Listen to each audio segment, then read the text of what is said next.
Hello everyone, my name is Abhishek Gupta and I welcome you all on this edutech platform. So guys, आज की session में हम लोग बात करेंगे पोर्टफोलियो मैनेजमेंट सर्विस और इसके कुछ पेरिफेरल कंसेप्ट्स के बारे में। So this is lecture number 24 under our Sankalp series. But before moving ahead I just want to let you know guys कि भैया बहुत ही कम टाइम जो है वो हम लोगों के इस जेआईबी एग्जामिनेशन में रह गए। तो अभी इस शॉर्ट ड्यूरेशन ऑफ टाइम के अंदर we need to have a proper strategy guys. Proper strategy से मेरा मतलब क्या है कि भाई हम लोगों को previous year questions, most important topics और जो मोस्ट इंपॉर्टेंट एमसीक्यूज हैं, इन तीनों फैक्टर्स की इन डेप्थ नॉलेज होनी चाहिए गाइस। तो अगर आप लोगों का भी यही कंसर्न है रिगार्डिंग दिस जेआईबी एग्जामिनेशन, तो आप लोगों के इसी कंसर्न को रिजॉल्व किया जा रहा है with the help of E book जो कि एडुटैप के द्वारा लॉन्च की गई है। अब इस ई बुक का लिंक आप लोगों को इस वीडियो के डिस्क्रिप्शन में मिल जाएगा, जहां से आप लोग previous year questions, most important topics और most important MCQs for each and every component of JAIIB examination के लिए एसेस कर पाएंगे। So guys, have a look on this e book अगर आप लोग अपनी प्रेपरेशन को एक सही डायरेक्शन में लेकर के जाना चाहते हैं। मूविंग अहेड, अब हम लोग आते हैं आज के सेशन के एजेंडा के ऊपर। तो आज की अपनी डिस्कशन को हम लोग स्टार्ट करेंगे विद द पोर्टफोलियो मैनेजमेंट। अब गाइज, पोर्टफोलियो मैनेजमेंट है क्या है, इसके बारे में पहले बात कर लेते हैं। तो देखिए, the art of managing an individuals investment, इसी को हम लोग क्या बोल देते हैं, पोर्टफोलियो मैनेजमेंट बोल देते हैं गाइज।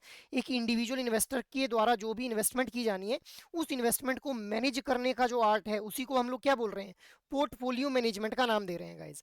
अब जब भी हम लोग पोर्टफोलियो मैनेज करते हैं, सो हमारा जो ओवर आर्चिंग एम रहता है that is to maximize the profit of the investor. ठीक है, within a stipulated time, एक स्टिपुलेटेड ड्यूरेशन के अंदर हम लोगों को एक इंडिविजुअल इन्वेस्टर का जो प्रॉफिट है उसको मैक्सिमाइज करवाना रहता है। जब भी हम लोग जो है वो प्रॉफिट को मैक्सिमाइज करवाने की बात करते हैं, तो कुछ फैक्टर्स को हम लोगों को जो है अपने माइंड में रखना है गाइस, कि भाई जो इंडिविजुअल इन्वेस्टर है उसके लॉन्ग टर्म फाइनेंशियल गोल्स क्या हैं। जो क्लाइंट है, अब क्लाइंट कौन हो सकता है यहाँ पे, individual can be the client as well as an organization, company can be the client as well. तो लॉन्ग टर्म फाइनेंशियल गोल्स क्या है हमारे क्लाइंट्स की, इसको हम लोगों को ध्यान में रखना है जब भी हम लोगों को प्रॉफिट को मैक्सिमाइज करवाना है। अब लॉन्ग टर्म फाइनेंशियल गोल्स का मतलब क्या है कि जो इंडिविजुअल है, क्या वो एक स्टेबल रिटर्न चाहता है, ठीक है, या फिर वो एक हायर रिटर्न चाहता है on his investment. So stable return मतलब एक रेगुलर सोर्स ऑफ इनकम चाहता है वो इस इन्वेस्टमेंट के थ्रू, या फिर वो एक हायर रिटर्न को जो है वो फैच करना चाह रहा है गाइस। सो इस अकॉर्डिंग हम लोग जो है वो क्या करेंगे, इस पर्टिकुलर फैक्टर को हम लोग ध्यान में रखेंगे। उस अकॉर्डिंग फिर हम लोग अलाइन करेंगे कि किस तरह से इस particular long term financial goal को हम लोगों को ध्यान में रखते हुए प्रॉफिट को मैक्सिमाइज करवाना है गाइस। आफ्टर दैट नेक्स्ट जो फैक्टर हमारा है that is the risk tolerance of the client. Risk tolerance of the client का मतलब क्या है कि जो हमारा जो कस्टमर है, जो क्लाइंट है, क्या वो हाई रिस्क कस्टमर है। हाई रिस्क कस्टमर का मतलब क्या है कि इंडिविजुअल जो कस्टमर है वो कितना रिस्क ले सकता है, उसका रिस्क एपेटाइट कितना है। अगर कोई यंग कस्टमर हम लोगों को देखने के लिए मिलता है, तो ऑब्वियस सी बात है young customer will be more risk friendly, वो ज़्यादा रिस्क ले पाएंगे। जबकि अगर कोई ओल्ड एज कस्टमर हम लोगों को देखने के लिए मिलते हैं, तो ओल्ड एज कस्टमर्स जो है वो उनका जो रिस्क एपेटाइट रहेगा that will be low guys. So हम लोगों को रिस्क टॉलरेंस को भी ध्यान में रखना है जब भी प्रॉफिट को मैक्सिमाइज करवाना है अपने क्लाइंट के लिए। After that next factor is by creating the right mix of investment in bond, share and cash. मतलब डाइवर्सिफिकेशन हम लोगों को क्रिएट करनी है। जो इंडिविजुअल क्लाइंट है उसके द्वारा जो इन्वेस्टमेंट की जाएगी that should be done in multiple assets I would say, जैसे बॉन्ड्स हो गए, शेयर्स हो गए या फिर कैश हो गए। मतलब यहाँ पे हम लोग एक सिंपल सी प्रोवर्ब को फॉलो करते हैं कि भाई we need to keep this in mind कि भाई हम लोगों को एक इन्वेस्टर के द्वारा जब भी इन्वेस्टमेंट की जाएगी तो we do not need to put all the eggs in a single basket guys. ठीक है, सो हम लोग को राइट मिक्स जो है वो क्रिएट करना है इन्वेस्टमेंट का गाइस। मूविंग अहेड, अब हम लोग बात कर लेते हैं ऑब्जेक्टिव्स के बारे में कि भाई ये जो पोर्टफोलियो मैनेजमेंट है इसके क्या कुछ ऑब्जेक्टिव्स हम लोगों को देखने के लिए मिलते हैं। तो सबसे पहले है कैपिटल एप्रिसिएशन। तो भाई जो इंडिविजुअल इन्वेस्टर जिसके द्वारा जो इन्वेस्टमेंट की जा रही है, मान लेते हैं कि भाई उसने 50 लाख रुपीज की जो है वो इन्वेस्टमेंट की हुई है। अब इस 50 लाख रुपीज को हम लोगों को जो है अप्रिशिएट करवाना है, दिस इज आर कैपिटल। तो it need to be appreciated with the passage of time guys. So this is the objective. After that next objective is maximizing the return on investment. मतलब अगर 50 लाख रुपए invest किया है, तो हम लोग 50 लाख के ऊपर एटलीस्ट जो है वो 1 करोड़ हम लोगों को जो है वो रिटर्न आनी चाहिए। इसको हम लोग क्या बोल देंगे कि भाई हम लोग अपनी मैक्सिमाइज कर रहे हैं किसको, रिटर्न को ऑन आर इन्वेस्टमेंट। जो हम लोगों ने इन्वेस्टमेंट की उसके थ्रू जो रिटर्न एक्सपेक्ट कर रहे हैं, we need to maximize that return in case of portfolio management guys. After that to improve the overall proficiency of the portfolio. अब इसका मतलब क्या है कि जैसे मान लो एक पोर्टफोलियो के अंदर अलग अलग तरह के एसेट्स हम लोगों को देखने के लिए मिल रहे हैं, तो ऐसा नहीं है कि एक पर्टिकुलर एसेट जो है अगर अच्छा परफॉर्म कर रहा है तो हम लोग जो है उसी से जो है वो सेटिस्फाई हो जाएंगे। हम लोगों को ओवरऑल पोर्टफोलियो के अंदर जो भी एसेट्स हमारे उस पोर्टफोलियो में पड़े हुए हैं, सभी एसेट्स को जो है वो एफिशिएंटली और प्रोफिशिएंटली परफॉर्म करवाना है गाइस, ठीक है। तभी हम लोग बोलेंगे कि हमारा जो पोर्टफोलियो है it is performing efficiently. After that risk optimization. तो पोर्टफोलियो मैनेजमेंट के थ्रू हम लोग जो रिस्क को ऑप्टिमाइज करने का काम करते हैं कि भाई हम लोग जो ये पोर्टफोलियो है इसके अंदर डाइवर्सिफिकेशन क्रिएट कर देते हैं, सो दैट अगर हमारा कोई एसेट जिस वजह से हम लोगों को लॉस हो रहा हो तो बाकी के जो एसेट्स हैं उनके थ्रू जो है उस लॉस को ओवरकम किया जा सके, रिस्क को ऑप्टिमाइज करना guys. So it is also an objective of this portfolio management. After that next one is the allocating resources optimally. तो जो रिसोर्सेज हैं उनको हम लोग जो है वो ऑप्टिमल वे के अंदर जो है वो एलोकेट करें, it is also an objective in case of portfolio management. Next objective is ensuring the flexibility of portfolio. Flexibility of portfolio का मतलब क्या है कि जो हमारा पोर्टफोलियो है उसके अंदर ऐसा नहीं है कि सारे के सारे हमारे जो है वो एसेट्स हों, ऐसे एसेट्स ना हो जिनके अंदर हम लोगों को जो है वो लिक्विडिटी देखने के लिए ना मिले। कुछ एसेट्स ऐसे हों which are liquidate, which are easy to liquidate. हालांकि कुछ एसेट्स ऐसे होने चाहिए जिनको इजीली लिक्विडेट ना किया जा सके, सो दैट हम लोग जो है वो एक बैलेंस मेंटेन कर पाएंगे guys. After that protecting the earnings against the market risk. इसका मतलब क्या है कि अगर हम लोगों ने जैसे मान लो एक पोर्टफोलियो है उसके अंदर मल्टीपल काइंड ऑफ एसेट्स हम लोगों को देखने के लिए मिल रहे हैं। अब इन एसेट्स की जो वैल्यू है, इन एसेट्स के थ्रू जो रिटर्न आनी है उसके ऊपर कोई इंपैक्ट नहीं करना पड़ना चाहिए अगर मार्केट रेट में कोई भी फ्लक्चुएशन हम लोगों को देखने के लिए मिलती है। तो ये भी हम लोगों को इंश्योर करना है किसके थ्रू, पोर्टफोलियो मैनेजमेंट के थ्रू गाइस, ठीक है। कि भाई पोर्टफोलियो मैनेजमेंट इस तरह से की जाए कि जो एसेट्स उस पोर्टफोलियो के हैं अंदर हैं, उन एसेट्स के थ्रू जो रिटर्न आनी है उनके ऊपर कोई इंपैक्ट ना देखने के लिए मिले हम लोगों को, किस चीज का, जो मार्केट में फ्लक्चुएशन आती है गाइस, ठीक है। सो ये हम लोगों ने ऑब्जेक्टिव्स के बारे में बात कर ली। मूविंग अहेड अब हम लोग बात कर लेते हैं थ्री की एलिमेंट्स ऑफ पोर्टफोलियो मैनेजमेंट। तो पोर्टफोलियो मैनेजमेंट के तीन की एलिमेंट्स हम लोगों को देखने के लिए मिलते हैं, एक एक करके इनको डिस्कस कर लेते हैं गाइस। सबसे पहले एसेट एलोकेशन। अब एसेट एलोकेशन का मतलब क्या है, to strategically distribute the investment among the different asset classes. मतलब अलग अलग तरह के एसेट क्लासेस के अंदर हम लोग जो है वो अपनी इंडिविजुअल की इन्वेस्टमेंट को जो है डिस्ट्रीब्यूट कर देंगे स्ट्रेटेजिकली, उसी को क्या बोला जाएगा, एसेट एलोकेशन बोल दिया जाएगा। अब अलग अलग एसेट क्लासेस जैसे स्टॉक्स के अंदर, बॉन्ड्स के अंदर, कैश के अंदर और इवन अल्टरनेटिव एसेट्स के अंदर। अल्टरनेटिव एसेट मैंने ऑलरेडी आप लोगों को बताया हुआ है कि अल्टरनेटिव एसेट्स ऐसे एसेट्स होते हैं जिनकी जो फ्यूचर पोटेंशियल इकोनॉमिक वैल्यू है वो हम लोगों को इंक्रीज होती हुई देखने के लिए मिलती है, जैसे आर्ट एंड एंटीक्स, ठीक है। इसके अलावा rubber stamps, old wines, vintage cars, ये हमारे एग्जांपल हो जाते हैं अल्टरनेटिव एसेट्स का guys. After that a mix of asset जो है वो प्रोवाइड करता है बैलेंस, एक बैलेंस प्रोवाइड करता है कि भाई अलग अलग तरह के एसेट्स के अंदर जो इन्वेस्टमेंट हो रखी है। इसके अलावा रिस्क से भी बचाने का काम करता है, बिकॉज अगर एक एसेट्स के थ्रू हम लोगों को जो अगर लॉस हो रहा है तो दूसरा एसेट फिर उस लॉस को जो है वो ओवरकम करने में हेल्प कर देता है गाइज। सो हम लोग एसेट जब भी एसेट्स की एलोकेशन करते हैं तो यहाँ पे हम लोग इंडिविजुअल जो इन्वेस्टर है उसकी रिस्क प्रोफाइल को जरूर एनालाइज करते हैं। रिस्क प्रोफाइल का वही मतलब है जो अभी मैंने आप लोगों को बताया कि इंडिविजुअल का जो रिस्क एपेटाइट है, क्या वो लो रिस्क एपेटाइट है या फिर उसका जो रिस्क एपेटाइट है वो हम लोगों को हाई देखने के लिए मिल रहा है, मतलब वो ज्यादा रिस्क ले सकता है या फिर कम रिस्क लेने की जो है वो उसकी कैपेसिटी हम लोगों को देखने के लिए मिल रही है गाइज। फॉर एग्जाम्पल जो कंजर्वेटिव इन्वेस्टर्स हम लोगों को देखने के लिए मिलते हैं, मतलब जो ओल्ड एज इन्वेस्टर्स देखने के लिए मिलते हैं, वो हम लोगों को रिस्क एवर्स देखने के लिए मिलते हैं। तो इसके लिए वो चाहते हैं कि भाई हमारी जो इन्वेस्टमेंट है वो डेट या फिर ब्लू चिप फंड्स के अंदर होनी चाहिए, बिकॉज इनके अंदर इतनी ज्यादा वॉलेटिलिटी हम लोगों को देखने के लिए नहीं मिलती है। These provides stable returns with the lower risk guys, ठीक है। तो इस तरह से जो कंजर्वेटिव इन्वेस्टर्स हैं वो चाहेंगे कि हम लोग डेट या फिर ब्लू चिप एसेट्स के अंदर जो इन्वेस्टमेंट करें, जबकि जो हमारे रिस्क टेकर जो या फिर रिस्क टेकिंग जो इन्वेस्टर्स हैं वो अपनी इन्वेस्टमेंट को जो इक्विटी एसेट्स के अंदर जो करना चाहते हैं गाइस, ठीक है। तो ये हम लोगों ने एसेट एलोकेशन की बात कर ली। मूविंग अहेड नेक्स्ट एलिमेंट को हम लोग डिस्कस कर लेते हैं, दैट इज डाइवर्सिफिकेशन।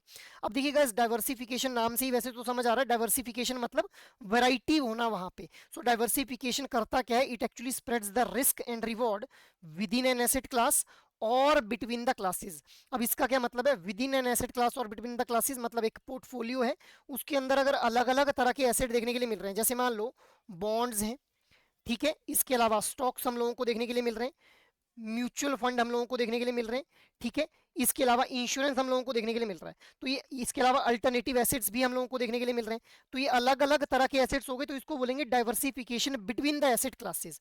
अब within the asset class कैसे होगी डाइवर्सिफिकेशन? जब यहाँ पे बॉन्ड्स के केस में हम लोग अलग अलग तरह के बॉन्ड्स में जो है इन्वेस्टमेंट करेंगे, जैसे corporate bonds, retail bonds, sovereign gold bonds, ठीक है, जीरो कूपन बॉन्ड्स, तो इसको हम लोग क्या बोल देंगे? Diversification with in the asset class बोल देंगे गाइज। अब ये जो डाइवर्सिफिकेशन है, यहाँ पे हम लोग जो है एक प्रूडेंट स्ट्रेटेजी का यूज करते हैं, जिसके थ्रू हम लोग क्रिएट करते हैं एक diversified investment basket for the broader exposure to the customer guys, जिससे एक कस्टमर को ब्रॉडर एक्सपोजर दिया जा सके, अलग अलग तरह के एसेट्स के अंदर जो है उसकी इन्वेस्टमेंट को किया जा सके गाइस, ठीक है। आफ्टर दैट डाइवर्सिफिकेशन के थ्रू हम लोग, हमारा जो एम रहता है that is to capture overall sector return. जैसे अगर आप लोगों ने आईटी सेक्टर में इन्वेस्टमेंट किया है, तो आईटी सेक्टर की ओवरऑल रिटर्न को हम लोग जो है कैप्चर करने की कोशिश करते हैं, और हम लोग जो है शॉर्ट टर्म वॉलेटिलिटी को रिड्यूस करना चाहते हैं, कि मतलब शॉर्ट टर्म में अगर कोई चेंजेस आ रहे हैं तो उन चेंजेस का हमारी इन्वेस्टमेंट के ऊपर कोई इंपैक्ट ना पड़े, ये हम लोग इंश्योर करते हैं with the help of this prudent strategy in the diversification guys. अब अगर हम लोग रियल डाइवर्सिफिकेशन की बात करें, सो रियल डाइवर्सिफिकेशन जो है वो ये स्पैन करती है बिटवीन सिक्योरिटीज, अलग अलग तरह की सिक्योरिटीज में इन्वेस्टमेंट करना, अलग अलग इकोनॉमिक सेक्टर जैसे pharma sector, IT sector, electronic sector, ठीक है। तो इसके अलावा जियोग्राफिकल रीजन्स जैसे पर्टिकुलर इंडिया के जो हमारे एसेट्स हैं, इंडिया की जो सिक्योरिटीज है उनमें इन्वेस्टमेंट करना, या फिर कोई अब्रॉड बेस्ड या कोई फॉरेन हमारी कंपनीज हैं उनके एसेट्स के अंदर इन्वेस्ट करना। तो इस तरह से डाइवर्सिफिकेशन का एक बहुत बड़ा हॉराइजन हम लोगों को देखने के लिए मिलता है गाइस, ठीक है। मूविंग अहेड, नेक्स्ट हम लोग बात कर लेते हैं थर्ड एलिमेंट के बारे में, विच इज रीबैलेंसिंग गाइस। अब देखिए रीबैलेंसिंग क्या है? Rebalancing is a regular process जो कि यूजुअली एनुअली ही जो है वो कैरी आउट किया जाता है to restore the portfolio to its original target allocation. Original target allocation का मतलब क्या है कि देखिए, हम लोग जानते हैं कि भाई जो अभी हम लोगों ने देखा कि जो हमारे रिस्क टेकिंग कस्टमर्स हैं उनके द्वारा इक्विटी में इन्वेस्टमेंट की जाती है, और जो रिस्क एवर्स कस्टमर्स हैं उनके द्वारा जो डेट के अंदर इन्वेस्टमेंट की जानी चाहिए, क्योंकि वहां पे लोअर रिस्क हम लोगों को देखने के लिए मिल रहा है। अब अगर अगर हमारा जो ये रिस्क और जो रिवॉर्ड का जो बैलेंस है, अगर ये डिस्टर्ब हो जाता है, तो इसको ओरिजिनल पोजीशन के ऊपर के लेकर के आने को हम लोग क्या बोलते हैं? रीबैलेंसिंग बोल देते हैं गाइस, ठीक है। तो यहीं पे अब हम लोग बात कर लेते हैं रीबैलेंसिंग को, हम लोगों ने देख लिया। तो जो रीबैलेंसिंग है ये एक्चुअल में प्रिवेंट करती है किसी भी तरह की डेविएशन को which can be caused by the market fluctuation. मतलब मार्केट रेट में चेंज आने की वजह से किसी भी तरह की अगर फ्लक्चुएशन हम लोगों को देखने के लिए मिलती है अपने जो हमारा पोर्टफोलियो है उसके रिस्क और रिवॉर्ड के अंदर, तो उसको प्रिवेंट करने का काम करती है rebalancing guys. It actually captures the gain and maintains the portfolio original risk reward balance. For example, एक पोर्टफोलियो को हम लोग इमेजिन करते हैं जो शिफ्ट कर जाता है from 70% equity to the 80% after market rally, increasing the risk. अब देखिए, इक्विटी में जितनी ज्यादा इन्वेस्टमेंट होगी उतना रिस्क उसके साथ बढ़ता चला जाएगा। तो हम लोगों ने जो ओरिजिनल पोर्टफोलियो था उसमें बोला था कि 70% इक्विटी के अंदर जो है वो हमारी इन्वेस्टमेंट होनी चाहिए, बट मार्केट चेंजेस की वजह से अगर ये 80% हो जाती है इक्विटी में इन्वेस्टमेंट, तो ऑब्वियसली हमारा रिस्क वाला फैक्टर बढ़ गया। तो हम लोगों को इसको फिर से ओरिजिनल जो हमारी एलोकेशन थी उसके ऊपर लेकर के आना, और मतलब 70% हम लोगों की जो इन्वेस्टमेंट है वो इक्विटी के ऊपर लेकर के आनी है फिर से। तो उसी को क्या बोलेंगे हम लोग? रीबैलेंसिंग बोल देंगे गाइस, ठीक है। तो ये हम लोगों ने 3 एलिमेंट्स ऑफ पोर्टफोलियो मैनेजमेंट को डिस्कस कर लिया। मूविंग अहेड, अब हम लोग बात कर लेते हैं टाइप्स ऑफ पोर्टफोलियो मैनेजमेंट के बारे में। सो देखिए गाइस, यहाँ पे हम लोग 4 तरह के पोर्टफोलियो मैनेजमेंट को डिस्कस करेंगे। सबसे पहले एक्टिव पोर्टफोलियो मैनेजमेंट।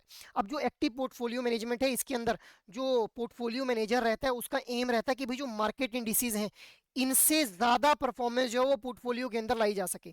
अब ये जो हमारा एक्टिव पोर्टफोलियो मैनेजमेंट है इसके अंदर जो पोर्टफोलियो मैनेजर रहता है वो एक्टिवली बाय और सेल करता रहता है सिक्योरिटीज को, ठीक है, जिसके थ्रू वो हायर रिटर्न्स को कैप्चर कर पाता है। बट हाँ, यहाँ पे रिस्क भी हम लोगों को बढ़ता हुआ देखने के लिए मिलता है। फॉर एग्जाम्पल, अगर एक कोई पोर्टफोलियो मैनेजर है उसको ये लग रहा है कि भाई हमारी जो ट्रेडिशनल ऑटो मेकर्स हैं उनको जो है वो ओवर वैल्यू किया जा रहा है, और जो हमारे इलेक्ट्रिक व्हीकल वाले मैन्युफैक्चरर्स हैं उनको अंडर वैल्यू किया जा रहा है। अब उसको लग रहा है कि भाई अभी मुझे अंडर वैल्यूड ये जो मेरे इलेक्ट्रिक व्हीकल वाली कंपनीज हैं इनके स्टॉक्स में इन्वेस्ट करना चाहिए, और क्योंकि ये फ्यूचर में ग्रो करेंगे, और एक्चुअल में अगर ये फ्यूचर में ग्रो कर जाते हैं तो एक इंडिविजुअल को हायर रिटर्न वहां पे प्रोवाइड कर दी जाएगी इन्वेस्टर को। बट हाँ, अगर ये परफॉर्म नहीं करते हैं, अंडर वैल्यूड ही रहते हैं और इनकी वैल्यू और कम हो जाती है, तो उस वजह से फिर रिस्क ज्यादा बढ़ जाएगा हमारे पास। तो मतलब depending upon the market scenario, ठीक है, मार्केट की नॉलेज और अपनी एक्सपर्टीज के बेसिस के ऊपर जो पोर्टफोलियो मैनेजर है वो यहाँ पे डिसीजन ले रहे हैं गाइस। आफ्टर दैट अब next one is the passive portfolio management. अब पैसिव पोर्टफोलियो मैनेज देखिए, एक्टिव पोर्टफोलियो मैनेजमेंट के अंदर हमारा ओवरऑल जो आर्चिंग एम है वो आप लोगों ने ध्यान में रखना है कि जो मार्केट इंडिसेस हैं उन्हीं के बराबर हमारा जो पोर्टफोलियो उसकी परफॉर्मेंस को हम लोगों ने मैच करना है। जबकि जो पैसिव पोर्टफोलियो मैनेजमेंट है, ठीक है, it sorry active portfolio management के अंदर हम लोगों को मार्केट जो इंडिसेस हैं उनसे आउट परफॉर्म करना है, मतलब उनसे बेटर परफॉर्म करवाना है अपने पोर्टफोलियो को। जबकि पैसिव पोर्टफोलियो मैनेजमेंट के अंदर हम लोग जो पोर्टफोलियो मैनेजर है उनके द्वारा ये कोशिश की जाती है कि भाई वो जो मार्केट की परफॉर्मेंस है उसको मिमिक करने की कोशिश करते हैं by investing in same securities with the similar weight guys. अब इनको हम लोग जो इंडेक्स इन्वेस्टिंग भी बोल देते हैं। अब जो हमारी पैसिव पोर्टफोलियो मैनेजमेंट है इसके अंदर जो पोर्टफोलियो मैनेजर है उसके द्वारा इंडेक्स फंड्स या फिर ETF that is exchange traded funds के अंदर जो है इन्वेस्टमेंट की जाती है गाइस। अब यहाँ पे हम लोगों को लोअर ट्रांजेक्शन कॉस्ट देखने के लिए मिलती है, बट यूजुअली यहाँ पे जो रिजल्ट है वो हम लोगों को क्लोजली मार्केट के साथ ट्रैक करते हुए देखने के लिए मिलते हैं गाइस, ठीक है। Next one is discretionary portfolio management. अब गाइस देखिए, जो डिस्क्रिशनरी पोर्टफोलियो मैनेजमेंट है यहाँ पे जो पोर्टफोलियो मैनेजर है he is having a full control over the portfolio, or he can employ various strategies for fetching the maximum return from the portfolio। और ये उन क्लाइंट्स के लिए सुटेबल है जिनके पास लिमिटेड टाइम या फिर जो लिमिटेड इन्वेस्टमेंट नॉलेज रहती है, बट यहाँ पे हायर फी हम लोगों को देखने के लिए मिलती है, क्योंकि यहाँ पे जो इंडिविजुअल पोर्टफोलियो मैनेजर है उसके द्वारा जो है वो अलग अलग तरह की स्ट्रेटेजीज ऑप्ट की जाती है। मतलब उसको जब लग रहा है कि भाई मार्केट से इस टाइम के ऊपर जो रिटर्न आ सकती है तो उस टाइम के ऊपर वो इन्वेस्टमेंट करेगा। अगर उसको लग रहा है कि नहीं भाई अभी मार्केट में इन्वेस्ट करना सही नहीं है तो वो वेट कर लेगा उस टाइम के ऊपर। डिस्क्रिशन है उसकी अपनी यहाँ पे, इसीलिए नाम क्या बोला जा रहा है, discretionary portfolio management guys. Next one is non discretionary portfolio management. अब देखिए गाइस, जो नॉन डिस्क्रिशनरी पोर्टफोलियो मैनेजमेंट है यहाँ पे जो पोर्टफोलियो मैनेजर है वो एक एडवाइजर का काम करता है यहाँ पे, ठीक है। यहाँ पे जो पोर्टफोलियो मैनेजर है that provides the investment ideas, but यहाँ पे जो फाइनल डिसीजन है वो किसके पास रहता है, इन्वेस्टर के पास रहता है। अब जैसे मान लो कि पोर्टफोलियो मैनेजर बोल रहा है कि मुझे लग रहा है कि भाई अभी हम लोगों को जो है वो जो माइक्रोसॉफ्ट के अंदर हम लोगों ने इन्वेस्टमेंट किया हुआ है उसको जो है वो निकाल लेना चाहिए, बिकॉज अभी जो है वो अंडर ये हमारे जो है वो अंडर वैल्यूड है, और इसको हम लोग जो हम लोगों को इसको अभी जो है वो सेल आउट कर लेना चाहिए क्योंकि एक अच्छा प्राइस इसका मिल सकता है। बट जो क्लाइंट है उसको लग रहा है, जो इन्वेस्टर है उसको लग रहा है कि नहीं भाई अभी माइक्रोसॉफ्ट जो है एक बेटर हम लोगों को जो है वो और अच्छे रिटर्न देता है, अभी इसके जो स्टॉक्स है उनकी वैल्यू और ज़्यादा ऊपर जाएगी। तो फाइनल डिसीजन यहाँ पे जो है वो किसका रहेगा, इन्वेस्टर का रहेगा। जो नॉन डिस्क्रिशनरी पोर्टफोलियो मैनेजमेंट है यहाँ पे जो पोर्टफोलियो मैनेजर है वो सिर्फ एडवाइस दे सकता है यहाँ पे गाइज। आई होप ये 4 टाइप्स ऑफ पोर्टफोलियो मैनेजमेंट अब आप लोगों को क्लियर है गाइज, ठीक है। मूविंग अहेड, नेक्स्ट हम लोग बात कर लेते हैं पोर्टफोलियो मैनेजमेंट के अंदर क्या कुछ हम लोगों को जो है वो स्टेप्स या फिर प्रोसेसेस देखने के लिए मिलते हैं। तो सबसे पहले जो सुटेबल ऑब्जेक्टिव है उसको आइडेंटिफाई किया जाएगा कि भाई जो इंडिविजुअल इन्वेस्टर है वो चाहता क्या है, क्या वो स्टेबल रिटर्न्स चाहता है या फिर वो अपनी कैपिटल को अप्रिशिएट करवाना चाहता है, हायर रिटर्न्स चाहता है अपनी इस इन्वेस्टमेंट के through. After that asset allocation will be done based on the assessment of market risk, कि भाई मार्केट में इस टाइम के ऊपर कौन से ऐसे एसेट्स हैं जिनके अंदर एक हायर रिस्क हम लोगों को देखने के लिए मिल रहा है, या फिर कौन से ऐसे ऐसे एसेट्स हैं जिनके अंदर अगर इन्वेस्टमेंट की जाएगी तो लो रिस्क एसोसिएटेड है उन एसेट्स के साथ में। इसके बेसिस के ऊपर जो है हम लोग एसेट्स को एलोकेट कर देंगे। After that we will select a strategy and securities based on the risk and investment horizon, मतलब कौन सी सिक्योरिटीज में इन्वेस्टमेंट करनी है और किस स्ट्रेटेजी से इन्वेस्टमेंट करनी है ये हम लोग जो है वो आइडेंटिफाई करेंगे based on the investment horizon and risk in that particular investment guys. After that investment कर दी जाएगी, implement the portfolio by investing हम लोग जो है वो पोर्टफोलियो के अंदर इन्वेस्टमेंट फाइनली कर देंगे। पोर्टफोलियो में पहले हम लोगों ने एसेट्स को एलोकेट किया, फाइनली इन्वेस्टमेंट कर दी हम लोगों ने। आफ्टर दैट हमारा पोर्टफोलियो अगर हम लोगों ने देखा कि भाई पोर्टफोलियो के थ्रू हम लोगों को जो रिटर्न आनी चाहिए थी वो 25% की आनी चाहिए थी, और जो रिस्क इसके साथ एसोसिएटेड था वो 15% का होना चाहिए था। अब हम लोग क्या करेंगे, जब हम लोगों ने पोर्टफोलियो के अंदर अपनी जो एसेट्स इनको फिक्स कर दिया और हम लोगों ने अपने पोर्टफोलियो की जो इन्वेस्टमेंट स्ट्रेटेजी थी उसको इंप्लीमेंट कर दिया, इन्वेस्टमेंट कर दी मतलब फाइनली हम लोगों ने। After that we will be evaluating this portfolio कि क्या हमारी जो एक्चुअल रिटर्न है वो 25% है, या फिर जो हमारा एक्चुअल रिस्क है वो 15% ही है, या फिर इससे ज़्यादा हम लोगों को देखने के लिए मिल रहा है रिस्क और रिटर्न कम होती हुई देखने के लिए मिल रही है। अगर ऐसा सिनेरियो है तो उस केस में फिर रीबैलेंसिंग कर दी जाएगी गाइस। अभी हम लोगों ने रीबैलेंसिंग के बारे में डिस्कशन किया, ठीक है। मूविंग अहेड, नेक्स्ट हम लोग बात कर लेते हैं अभी एक पोर्टफोलियो मैनेजर होता कौन है गाइस। सो देखिए पोर्टफोलियो मैनेजर कौन है, he is an individual who understands the clients financial needs और उन फाइनेंशियल नीड्स को समझते हुए एक सुटेबल इन्वेस्टमेंट प्लान जो है वो एक इंडिविजुअल को प्रोवाइड किया जाता है एज पर his income and risk taking abilities. तो उस इंडिविजुअल को हम लोग क्या बोल देंगे, पोर्टफोलियो मैनेजर बोल देंगे। सिंपल सी भाषा में अगर बात की जाए तो देखिएगा, एज पोर्टफोलियो मैनेजर एक ऐसा इंडिविजुअल है जो कि इन्वेस्टर की फाइनेंशियल नीड्स को अंडरस्टैंड करेगा, उसके इनकम लेवल को समझेगा, उसके फाइनेंशियल स्टेटस को एनालाइज करेगा और उस अकॉर्डिंग फिर उसको जो है वो एक पर्सनलाइज्ड इन्वेस्टमेंट प्लान ला करके दे देगा गाइज। अब अगर हम लोग मिनिमम नेटवर्थ की बात करें तो एक पोर्टफोलियो मैनेजर की जो मिनिमम नेटवर्थ है that should be at least 5 crore rupees guys. अब पोर्टफोलियो मैनेजर के रोल को हम लोग बात कर लेते हैं कि भाई एक पोर्टफोलियो मैनेजर का रोल क्या हम लोगों को देखने के लिए मिलता है। तो देखिए, जो पोर्टफोलियो मैनेजमेंट सर्विसेज के मैनेजर्स रहते हैं those are actually the license professional, जिनके पास इन डेप्थ मार्केट नॉलेज होती है गाइज। अब कस्टमाइज इनके द्वारा जो कस्टमाइज किया जाता है स्ट्रेटजीज को for high net worth individuals based on their return goal and the risk tolerance guys. अब ये जो पोर्टफोलियो मैनेजर्स हैं इनके द्वारा एक इन्वेस्टमेंट पॉलिसी स्टेटमेंट जो क्रिएट की जाती है सो दैट ये क्लाइंट की फाइनेंशियल सिचुएशन और जो क्लाइंट की नीड है उनको अंडरस्टैंड कर पाए और उस नीड या फिर जो फाइनेंशियल सिचुएशन है उसके बेसिस के ऊपर पर्सनलाइज्ड स्ट्रेटेजी इन्वेस्टमेंट प्लान जो है वो प्रोवाइड करवा पाएंगे गाइस। अब जो पोर्टफोलियो मैनेजमेंट सर्विसेज हैं these aligns the return requirement with clients risk profile के कितना रिस्क जो है वो क्लाइंट ले सकता है, क्या उसका रिस्क एपेटाइट हाई है या फिर लो है, इसके साथ में जो है अलाइन किया जाएगा इंडिविजुअल की रिटर्न की रिक्वायरमेंट को कंसीडरिंग द फैक्टर्स कि भाई कितने टाइम के लिए इन्वेस्टमेंट करनी है, ठीक है, टैक्सेस किस तरह से मैनेज करने हैं, लिक्विडिटी कितनी रखनी है या फिर अदर यूनिक क्लाइंट की क्या कुछ अदर क्लाइंट की जो है वो कंसिडरेशन हम लोगों को देखने के लिए मिल सकती हैं।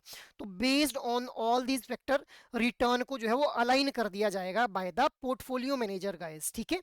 मूविंग अहेड, नेक्स्ट हम लोग बात कर लेते हैं एडवांटेजेस क्या कुछ हम लोगों को देखने के लिए मिलती है पोर्टफोलियो मैनेजमेंट सर्विसेज की। तो सबसे पहले तो देखिए, जो पोर्टफोलियो मैनेजमेंट सर्विसेज हैं इनको प्रोफेशनली मैनेज किया जाता है, ठीक है।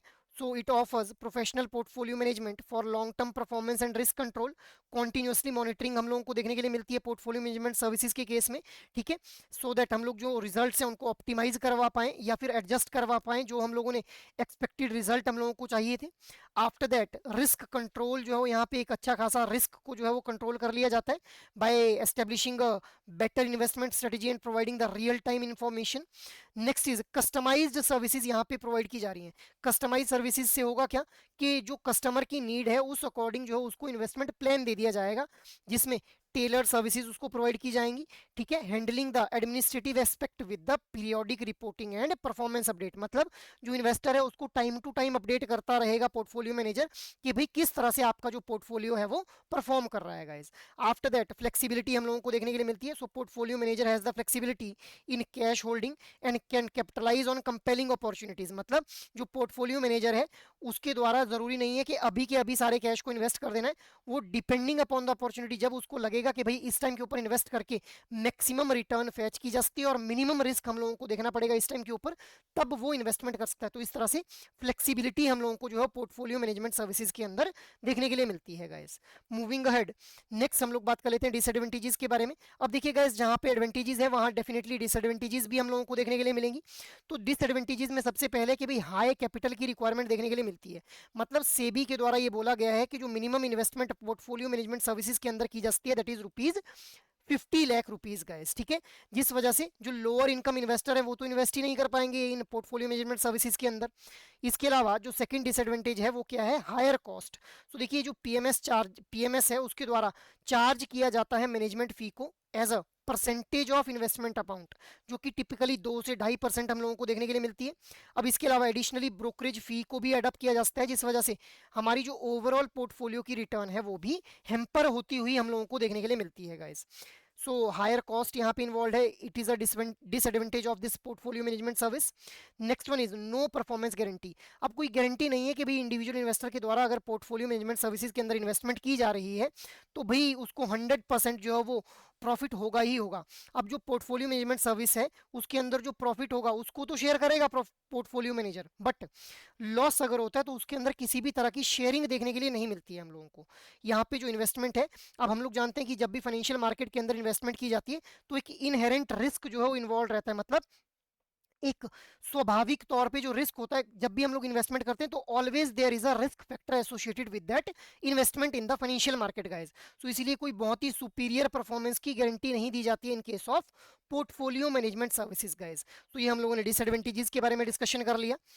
अब अगर हम लोग कंक्लूड करें कि भाई पोर्टफोलियो मैनेजमेंट सर्विसेज हैं क्या है, तो देखिए ये बहुत ज़्यादा सुटेबल होती है उन इन्वेस्टर्स के लिए जिनके पास एक सिग्निफिकेंट कैपिटल पड़ी हुई है या फिर एक बहुत अच्छा खासा सरप्लस फंड पड़ा हुआ है, लिमिटेड टाइम है और नॉलेज भी लिमिटेड है इन्वेस्टमेंट के regarding, provided they choose a reputable and transparent management institution for the portfolio management services guys. अब जो पोर्टफोलियो की परफॉर्मेंस है वो बहुत हद तक जो है वो रिलाई करती है on the competency of the portfolio managers security analysis, कि जो पोर्टफोलियो मैनेजर है वो किस तरह से सिक्योरिटीज को एनालाइज करता है based on the return and risk system. इस कॉम्पिटेंसी के ऊपर ही बहुत हद तक हमारा जो पोर्टफोलियो है वो कैसे परफॉर्म करेगा, इसकी परफॉर्मेंस जो है वो डिपेंड करती है गाइस। ठीक है, मूविंग अहेड नेक्स्ट हम लोग बात कर लेते हैं कुछ की फीचर्स के बारे में कि जब भी पोर्टफोलियो मैनेजमेंट सर्विसेज के अंदर इन्वेस्टमेंट करनी तो क्या कुछ की फीचर्स हम लोगों को कंसीडर करने। हम लोगों को ट्रैक रिकॉर्ड जो है वो मतलब जो रिकॉर्ड है पोर्टफोलियो मैनेजमेंट सर्विसेज का उसको जो है वो ट्रैक करते रहना है। So examine the PMS model portfolio performance against the market indices, कि भी मार्केट जो रेट्स मार्केट की जो रेट्स हैं उनके अकॉर्डिंग हम लोगों को जो है वो अपनी जो पोर्टफोलियो उसकी मैनेज परफॉर्मेंस को जो है वो मैप करना है टू असेस मैनेजर एबिलिटी, कि भाई किस तरह से जो पोर्टफोलियो मैनेजर है वो कंपनीज को सेलेक्ट कर रहा है और हमारा जो ओवरऑल पोर्टफोलियो उसकी परफॉर्मेंस कैसी रह रही है। नेक्स्ट हम लोगों को क्या फीचर ध्यान में रखना है पोर्टफोलियो मैनेजर के रिगार्डिंग गाइस। अब देखिए हम लोगों को पोर्टफोलियो मैनेजर की जो प्रॉपर वेरिफिकेशन यहाँ पे करनी है कि भाई क्या उसकी एजुकेशनल बैकग्राउंड है और क्या उसका एक्सपीरियंस है। इन्हीं से हम लोगों को समझ आएगा कि कितना कॉम्पिटेंट है हमारा जो पोर्टफोलियो मैनेजर है guys. After that next feature we need to consider is investment strategy. तो हम लोगों को जो पोर्टफोलियो मैनेजमेंट सर्विस है उसके अंदर इन्वेस्टमेंट स्ट्रेटेजी को समझना है, बट बिफोर कमिटिंग फंड्स को इन्वेस्ट करने से पहले समझ लेना कि भाई इन्वेस्टमेंट स्ट्रेटेजी क्या है, किस तरह से जो है वो रिटर्न होंगी, कितना रिस्क एसोसिएटेड है। ठीक है, so transparently outlines complex strategies viability over the long run. After that fee arrangement is the next feature guys जो हम लोगों को कंसिडर करना रहता है। तो हम लोगों को फी स्ट्रक्चर के ऊपर ध्यान रखना है कि भाई ऐसा फी स्ट्रक्चर हो जिससे विन विन सिचुएशन क्रिएट होती हुई दिखे दोनों के लिए, इन्वेस्टर के लिए भी और पोर्टफोलियो मैनेजर के लिए भी। और जो प्रॉफिट शेयरिंग है that should be typically around 20%, और जो मैनेजमेंट फी है that should be with in the industry standard that is 1 to 3% guys. और एक हर्डल रेट क्लॉज हम लोगों को जो है वो देखना है अपनी फी अरेंजमेंट के अंदर। हर्डल रेट क्लॉज का मतलब क्या है कि अगर मिनिमम एक थ्रेशोल्ड हम लोग फिक्स कर देंगे, अगर उतनी मिनिमम रिटर्न आती है तभी जो है वो प्रॉफिट को शेयर किया जाएगा। इसको बोलते हैं hurdle rate clause guys, that ensures profit sharing only if the funds beat a minimum required rate guys. After that next feature जो consider किया जाएगा that is customer को support provide की जानी चाहिए PMS portfolio manager के द्वारा, और transparency जो है वो maintain होनी चाहिए। So we need to evaluate the level of customer support and transparency which is essentially important for the discretionary portfolio, क्योंकि डिस्क्रिशनरी पोर्टफोलियो के अंदर हम लोगों ने देखा कि भाई जो पोर्टफोलियो मैनेजर है वो अपने अकॉर्डिंग डिसीजन ले रहा है यहाँ पे गाइस। ठीक है, so frequent portfolio performance assessment and long term agreement ये जो है वो पॉजिटिव इन्वेस्टर एक्सपीरियंस को प्रमोट करने का काम करते हैं। अगर प्रॉपरली कम्युनिकेशन की जाएगी, ट्रांसपेरेंसी मेंटेन करेंगे, तो जो इन्वेस्टर है उसका भी एक स्ट्रॉन्ग बॉन्ड जो है वो क्रिएट हो जाएगा पोर्टफोलियो मैनेजर के साथ में, और एक पॉजिटिव एक्सपीरियंस जो है वो उसको देखने के लिए मिलेगा from the portfolio management service guys. ठीक है, जिससे दोनों के लिए ही win win situation again create हो जाती है। तो ये कुछ फीचर्स हैं जो कि आप लोगों को कंसीडर करने हैं जब भी आप लोग पोर्टफोलियो मैनेजमेंट सर्विसेज के अंदर जो है वो इन्वेस्टमेंट करेंगे गाइस। मूविंग अहेड नेक्स्ट हम लोग अब डिफरेंस के बारे में बात कर लेते हैं between portfolio management services and mutual fund के बारे में। अब देखिए अगर हम लोग पोर्टफोलियो मैनेजमेंट सर्विसेज की बात करें तो these are highly tailor to individual goals, जबकि जो म्यूचुअल फंड है इनके अंदर जो है वो हम लोगों को सिर्फ फंड को ही क्लासीफाई करना देखने के लिए मिलता है। मतलब आप लोग चूज कर सकते हैं कि इक्विटी फंड्स में आप लोगों को इन्वेस्ट करना है, डेट फंड में इन्वेस्ट करना है, बट आप लोग कौन सी कंपनी के इक्विटी फंड्स में इन्वेस्ट करना है ये आप लोग चूज नहीं कर सकते हैं। After that next is engagement. अब पर्सनल ये जो हमारा पोर्टफोलियो मैनेजमेंट सर्विसेज है यहाँ पे मैनेजर के साथ में डायरेक्ट इंटरेक्शन हो रही है, जबकि म्यूचुअल फंड के केस में हम लोगों को एक फैक्ट शीट देखने के लिए मिलती है जिसके अंदर हम लोगों को ये देखने के लिए मिलता है कि भाई प्रीवियसली कैसे परफॉर्म किया है हमारे इस म्यूचुअल फंड ने, उसके ट्रैक रिकॉर्ड सिर्फ देखने के लिए मिलता है, इंटरेक्शन नहीं हो पाती है यहाँ पे guys. After that fee structure की अगर हम लोग बात करें तो hurdle rate based profit sharing fee structure हम लोगों को देखने के लिए मिलता है विद मेंटेनेंस फी, जबकि म्यूचुअल फंड के केस में एंट्री फी भी होगी, एग्जिट फी भी होगी और एनुअल एक्सपेंसेस भी हम लोगों को देखने के लिए मिलेंगे गाइस। आफ्टर दैट एसेट्स की अगर ओनरशिप की बात की जाए तो पोर्टफोलियो मैनेजमेंट सर्विसेज के केस में जो इन्वेस्टर है उनकी डायरेक्ट ओनरशिप हम लोगों को देखने के लिए मिलती है शेयर्स के ऊपर, जबकि म्यूचुअल फंड के केस में यूनिट्स जो है वो इन्वेस्टर्स को अलॉट कर दिए जाते हैं। मैंने आप लोगों को पहले भी बताया हुआ है कि यूनिट्स का मतलब क्या है कि म्यूचुअल फंड के अंदर जो कॉमन हमारे इन्वेस्टर्स होते हैं उनकी कॉमन इन्वेस्टमेंट को पूल किया जाता है and depending upon their investment उनको यूनिट्स अलॉट कर दिए जाते हैं। तो अब यहाँ पे यूनिट की जो ओनरशिप है वो आ रही है एक इंडिविजुअल यूनिट होल्डर के पास में या फिर म्यूचुअल फंड इन्वेस्टर के पास में, जबकि पोर्टफोलियो मैनेजमेंट सर्विसेज के अंदर उन शेयर्स की ओनरशिप आ जा रही है एक इंडिविजुअल इन्वेस्टर के पास। आफ्टर दैट इन्वेस्टमेंट साइज की अगर बात करें सो हम लोगों ने अभी देखा कि मिनिमम जो है 50 लाख की इन्वेस्टमेंट करनी पड़ती है यहाँ पे, जबकि म्यूचुअल फंड के केस में वेरियस कैपिटल अमाउंट्स की जो इन्वेस्टमेंट है वो की जा सकती है, कोई भी मिनिमम कैपिटल प्रिस्क्राइब्ड नहीं है गाइस, ठीक है। तो ये हम लोगों ने पीएमएस और पोर्टफोलियो मैनेजमेंट सर्विसेज और म्यूचुअल फंड के बीच के डिफरेंस को समझा। After that next one is the portfolio management and investment banking guys. तो दोनों के बीच के डिफरेंस को भी हम लोग समझ लेते हैं। अब देखिए पोर्टफोलियो मैनेजमेंट के अंदर हम लोग क्लाइंट के पोर्टफोलियो को मैनेज कर रहे हैं, जबकि इन्वेस्टमेंट बैंकिंग के अंदर जो हमारा ओवरऑल फंक्शन रहता है वो एम्ड रहता है on raising the capital, fund raising में हेल्प करती है हमारी investment banking guys.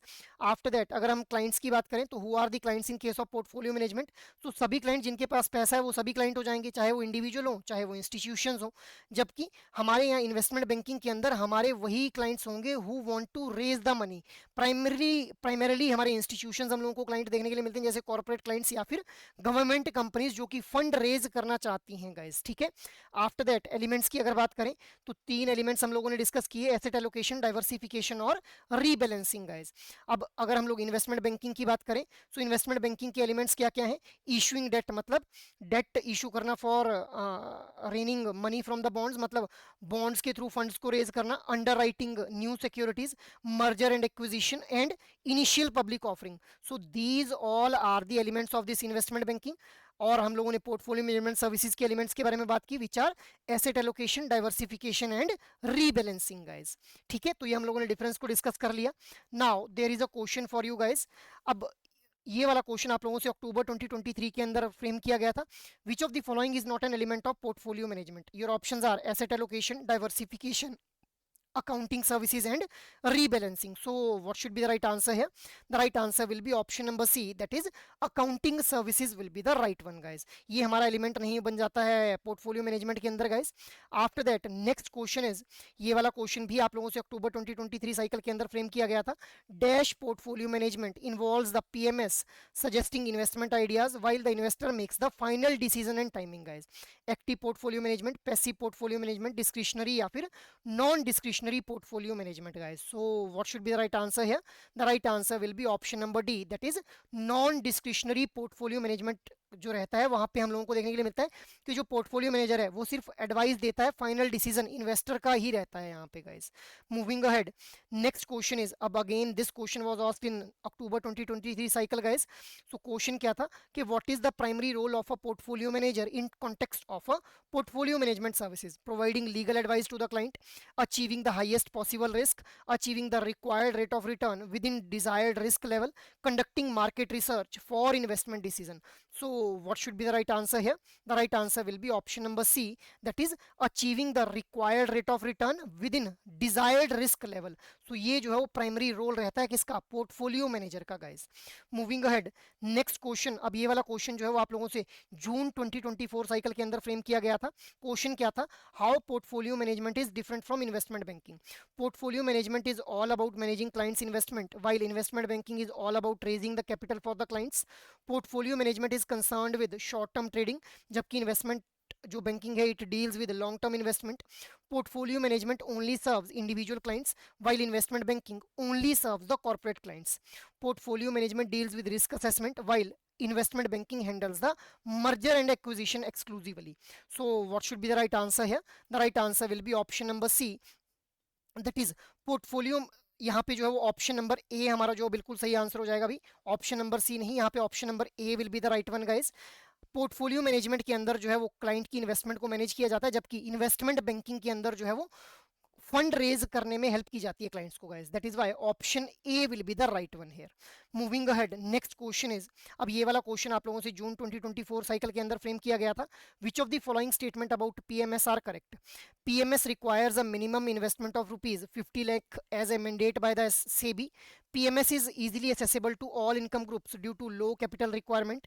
Asset management fee under PMS typically ranges from 2 to 2.5% of the investment amount. PMS provider may charge a share of profit above a hurdle rate in addition to the management fee. Your options are 1, 3 and 4 only, 1 and 2 only, 2 and 3 only, या फिर all of the above guys. So what should be the right answer here?